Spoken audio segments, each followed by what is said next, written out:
I'm going to talk a little bit about the numerical simulations that you've seen a lot of in the talk so far. So I think in Peter Gallison's movie last night, we saw some images from Hotaka Shikawa, who came out of our group, and we see it on some of Ramesh's simulations on the cover of the program.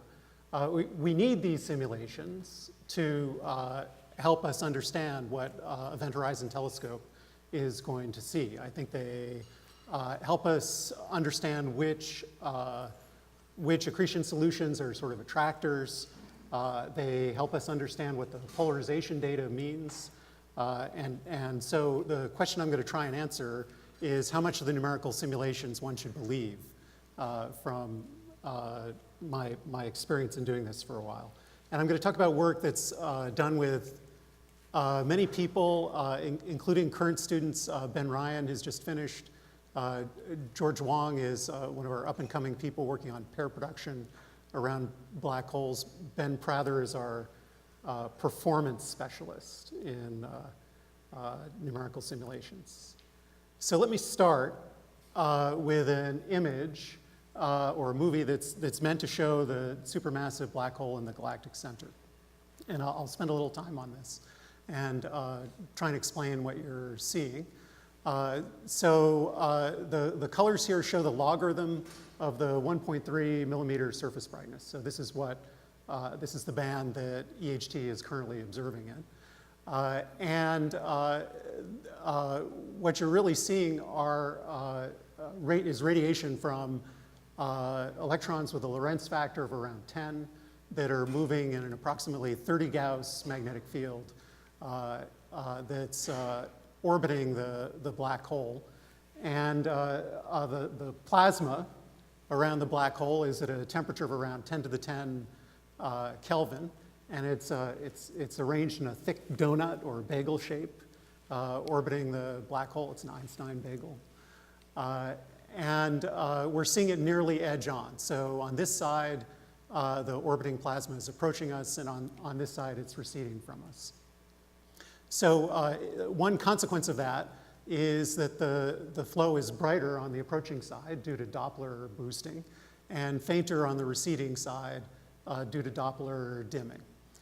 And you can see also in this image little fluctuations in the surface brightness that primarily correspond to fluctuations in the magnetic field intensity in the accretion flow.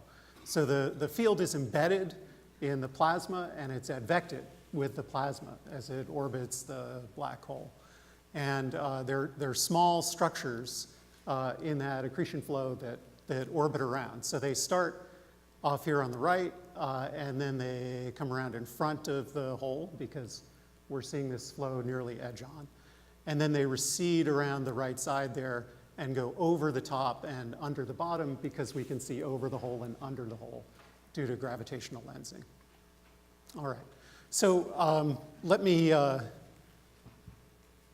advance through some of my points here. This is specifically Sagittarius star. This is not just any black hole accretion flow.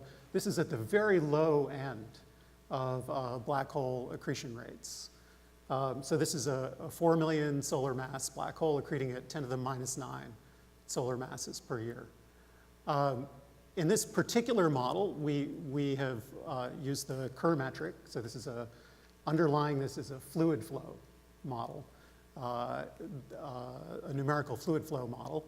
And we've assigned a spin of 0.94 to the hole. Again, it's seen nearly edge on. The underlying fluid flow model is a 3D MHD model. And this is one of the most serious approximations that's made in this business because the accreting plasma is very, very hot, and it's at very low density. So we expect it to be nearly collisionless. And so it's not entirely obvious that one can treat it with an ideal fluid model.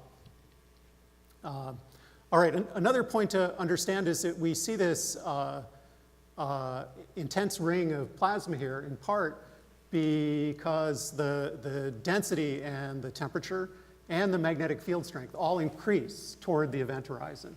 So the most luminous part of the accretion flow is right on the horizon. Everything outside the emissivity falls off more or less as r to the -5 here. In addition, we see the most obvious feature here, which is this, some people call this a photon ring or the shadow of the hole, and that is the image on the sky of the photon orbit. So if you trace back along null geodesics toward the hole, those null geodesics tend to circulate and have a long path length through the emitting plasma right here. And that's why we see the ring. Let's see. In addition, you can see just at the top here a very faint outline of a region with very low density. And that corresponds to the walls of a jet that's emerging from the system. So this is an electromagnetic jet. And we can understand that analytically. In fact, we can match the electromagnetic field structure inside that jet to the Blandford-Znayak solution. And we can also understand other aspects of this analytically. So for example, the plasma flow comes in to the innermost stable circular orbit, and then it flows into the hole. And the time-averaged version of that can be matched to an analytic MHD solution that's much like the one that was used by Weber and Davis in the 1960s to describe the solar wind. Okay, so this is also predicated. One of the fundamental assumptions here is that we can actually calculate what the emissivity is. And in order to do that, in order to know how much radiation the electrons are giving off, we have to assume a distribution function for the electrons.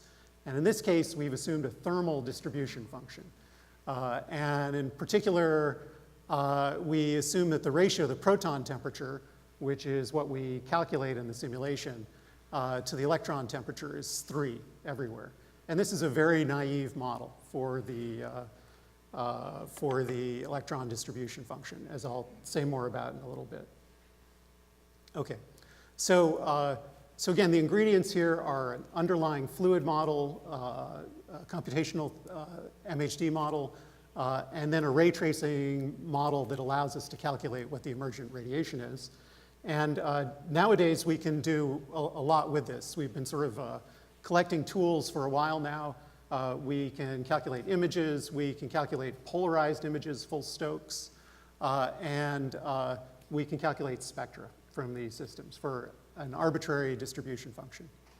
So we have all the tools in hand. And the question is, how predictive are the models? So there are many kinds of uncertainty that enter into the numerical models. Some is just intrinsic to the flow. So the solutions that we're looking at are chaotic. So just to give you an example of that, let me show you an image from Hotaka of the rest mass density in the equatorial plane of the simulation I just showed you. And you can see we start with a donut of plasma that's orbiting the hole, and it quickly becomes unstable due to the presence of magnetic fields in the flow.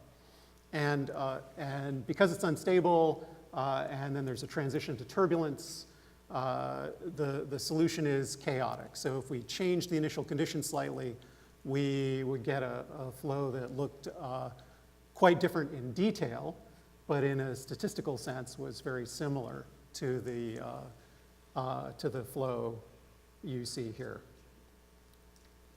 Okay, so we don't expect all the numerical solutions to agree in detail because they're chaotic. So we can only compare solutions in a statistical sense. There's also parametric uncertainty. We don't know what the initial distribution of magnetic field is in these flows. We don't know what the initial entropy is, or the initial angular momentum, or indeed the gravitational field. So we don't know precisely what the mass or the spin of the hole is.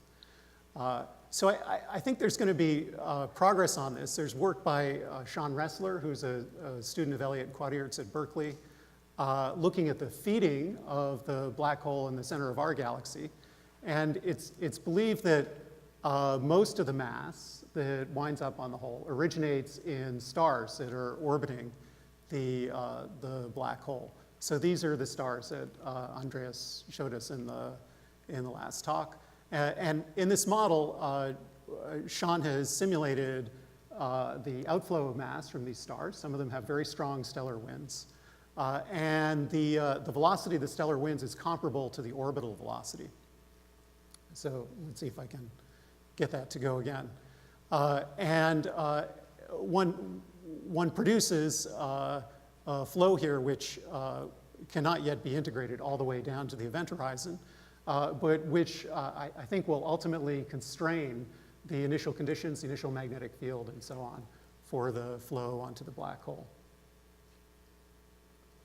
Okay, there's also numerical uncertainty related to the finite accessible resolution and the algorithm we use to integrate these models. And I'm actually not very worried about the algorithmic uncertainty at the moment. There's inside Event Horizon Telescope project, there's an effort to compare outputs of all the codes, and they tend to produce rather similar output. But I'm still quite worried about the resolution issue. And I'll show you a little bit about why I'm worried in the context of a model problem called the Orszag-Tang vortex. So this is an old test problem in MHD. It goes back to the 1970s.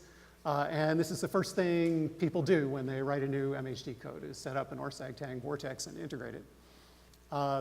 So there's a very simple initial velocity field and initial magnetic field. And there are periodic boundary conditions on this box.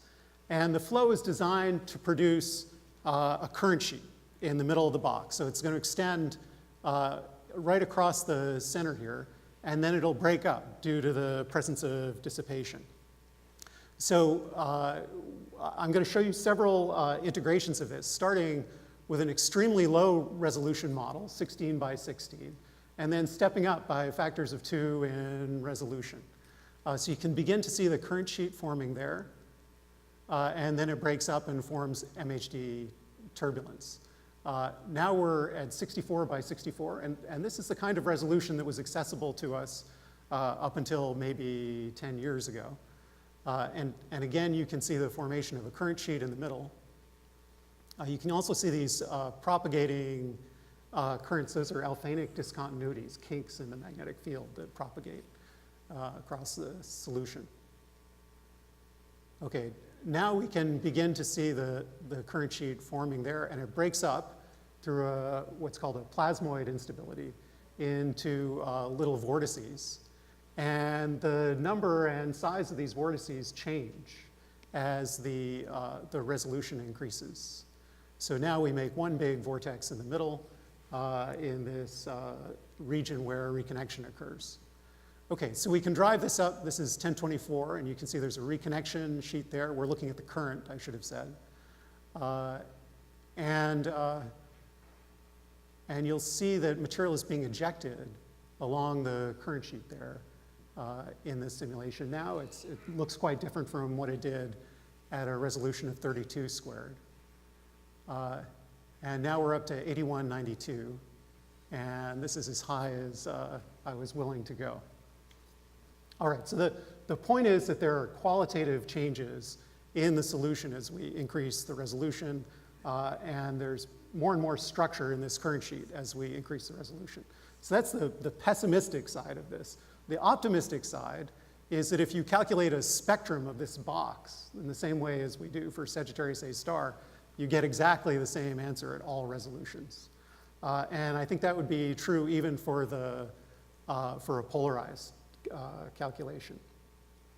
Now, on the other hand, we can go and do this in 3D on a little piece of an accretion disk. So this is a simulation in what's called a shearing box model that follows a little piece of plasma as it orbits around the black hole. So these are nearly periodic boundary conditions. This is the radial direction, and this is the vertical direction through the accretion disk. And I'm going to turn this on.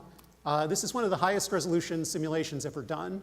This is done on blue waters at NCSA and done with my student, Ben Ryan. And over here, you can see the toroidal component of the B field. There's turbulence generated inside the disk by an instability. And then there's density fluctuations driven in the disk by the coupling of these magnetic fluctuations to pressure waves. Okay, so we did this calculation in hopes of seeing, thank you, in hopes of seeing convergence as we increase the resolution. And this would probably be an appropriate time to say that these models do not have explicit dissipation in them. So, so these are what are called ILS models, or for implicit large eddy simulation. And they use dissipation associated with the bare grid to remove small-scale structures in the flow. But they conserve energy, they conserve momentum, they conserve mass to machine precision. So we do know that these simulations like these converge when there's explicit dissipation, but they do not seem to converge when these ILS models are used. So let me just spend a little bit of time on this. This shows the resolution in number of resolution elements per scale height of the disk. And we go all the way out here to 2 to the 8th here. And the y-axis here is alpha, which is related to the intensity of the turbulence or the strength of the fluctuating magnetic field. And what you can see here is that as you turn up the resolution, the intensity of the turbulence decreases as the number of resolution elements to the -1/3 power. So this is a bit worrisome, and it's also consistent with all the earlier work that had been done on similar model problems. So these blue dots are our simulations, and this is work done by Shane Davis and Jim Stone in the little triangles, and the dots are Bodo et al. So this is a bit worrisome and makes us wonder if we might see something qualitatively new at higher resolution. Okay, and then the final source of uncertainty here is related to the uncertainty in the physical model. So we don't know precisely what physical effects we need to model well in order to produce a good model of Sagittarius A star. So some of the possibilities include conduction, electron and proton thermal conduction in the flow. This is a collisionless plasma where we expect the electrons and protons to be able to travel long distances along magnetic field lines. Another possibility is viscosity, and we've done work that shows that actually in these collisionless flows, viscosity is important. In higher accretion rate systems like M87, radiation can be important. And also the electron distribution function that I mentioned earlier. So let me just show an example of how this can change things. This is sort of how you're painting the simulations and producing images from them. So at the top, we see models at different wavelengths in which the disk electrons are assumed to be hot, and the electrons in the jet are assumed to be cold. So it's just painted on with no, not too much physical motivation. And then on the bottom, we see models with a cold disk, cold electrons in the disk, and a hot jet. And you can see that at low frequency, it makes a big difference how you decide to paint on the electrons. And at high frequency, it makes somewhat less difference, but it still changes the appearance of the model. And this is work done by Monika Maszka-Braszka. Okay, so we'd like a more predictive theory for the state of the electrons in these flows. And there's been a lot of work that's gone into this over the last few years, not only by our group, but also by Ramesh's group and others. This is a model that we just produced for M87. And in this model, we try and capture the dissipation of turbulence in the flow explicitly, and then using expressions motivated by plasma physics, we apportion that dissipation into the electrons and the ions. So we know sort of how much energy is going into the electrons. This is almost my last slide. So one interesting thing here that one can see, the black hole is right here. This is the axis, the spin axis of the hole, and the disk is out here. And you can see that there's a bright feature along the edges of the jet here. So that's a region where the magnetic field, the magnetic pressure is comparable to the gas pressure, and most of the energy is expected to go, most of the dissipation is expected to go into the electrons there. Okay, so I'm going to just finish there with a statement that the electron physics really matters in the appearance of these simulations. And I think one of the interesting things to come out of the Event Horizon Telescope will be constraints on the electron physics, which may not have been what people did this for, but I still think it's interesting. All right, and that's it. Thank you. Are there regions around the black hole in your simulation there where the MHD equations are well approximated by the force-free field equations? Yes. Where? So in the funnel. So there are these empty regions over the poles of the black hole, where the density is very low because plasma in there either falls into the hole or gets thrown out. And the energy density is dominated by the magnetic field. And then MHD goes over to force-free. I see. And why did you use 0.94 for this spin?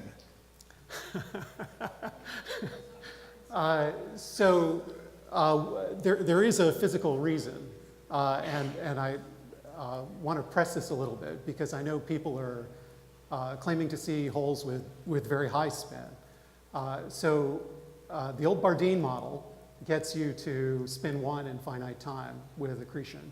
And then there was a modification of that by Thorne, which said that once you include the effects of radiation, you only saturate at 0.998 because you tend to absorb negative angular momentum photons in the hole.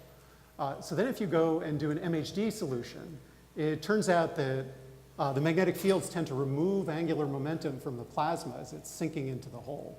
So in the plunging region between the ISCO and the event horizon. And as a result, the stuff that accretes has lower specific angular momentum than you would naively expect. And that tends to give you a spin equilibrium at around 0.94 in these thick disk models. Yeah.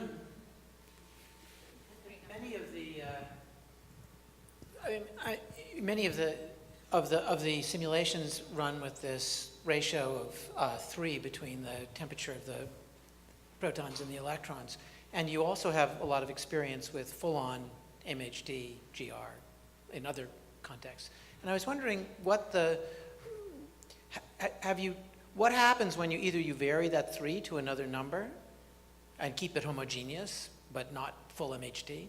Mm-hmm. Or are there cases where you can look at what you're losing by not having the full MHD? I mean, we limit cases where you can do an MHD, do the factor of 3 homogeneous distribution and compare them and see sort of what kinds of qualitative or significant differences there are? Oh, okay, so MHD is a fluid model in which there's only a single temperature assigned to the flow. And so departing from that is already a departure from MHD. So we think that these flows are collisionless, so the ions and the electrons can have different temperatures. The factor of 3 is moderately well motivated by the observations because you can know what the electron temperature is if you know the size of the source and you assume it's approximately optically thick and you know the brightness. So that gives you a temperature of around 10 to the 10 Kelvin. I don't think that there are limiting cases that we can do yet because the processes that put energy into the electrons or the protons or helium nuclei actually occur at very small scale. So you have to go to PIC simulations, particle and cell simulations, to control that, and that's what some people have done. So there's a lot of work going on that, on various prescriptions that originate in the PIC simulations and then can be used as subgrid models in the fluid flow models. Hi, I just wanted you to clarify the takeaway message from your convergence plot. So alpha, in the plot where you showed alpha is dropping with resolution. Yeah, okay. What are so, we supposed to make of this? So if alpha goes to 0? Yeah, so alpha goes to 0 at infinite resolution, yeah. Okay, so let me, thank you for asking that, because that gives me a chance to save myself here. So first of all, this is a very special model. It's one in which we have fixed the magnetic flux through the simulation to 0. And those are the only flows that that do not converge, okay? So if you put in any mean field at all, then it converges in aisles, it converges in models with explicit dissipation, with viscosity and resistivity. Second, this flow is only over a very limited, these set of models are only done over a limited range in resolution. And I suspect that what happens is that once you go out to high enough resolution, which we will do with the exascale computers, then we'll see convergence. Because I think that the fundamental hypothesis in this work is that structure at small enough scale does not influence the structure at very large scale. We'll also do interesting calculations, Ramesh, but I think it's interesting to know whether these things converge. We have time for one last question if it's short. Ramesh. On that same convergence issue, Shane Davis and company also did some experiments. Those were on the plot. With gravity. And, yeah, so this had gravity too. Okay, so it included gravity. Yeah, that was on the plot. His points were on the plot. And it would not converge? It did. It was consistent with the n to the minus the third. Yeah. But I thought they claimed that putting gravity and stratification solved the problem. Yeah, you have to go over that paper with kind of a legal... oh, okay. So you don't just read the abstract. Yeah. Okay. Okay. Yeah. Let me add just one thing if I have a moment, which is that it's soon going to be possible to do simulations at much higher resolution. So right now, it's possible to run these codes at 100 million zone cycles per second, which means that you can take a 100-cube simulation and push it forward for a dynamical time in 1 second. And that's just unbelievable to me, who started doing this stuff in the 1990s. And we'll be able to do sort of 1,000-cube simulations regularly. And I think get a lot better control on the errors associated with resolution.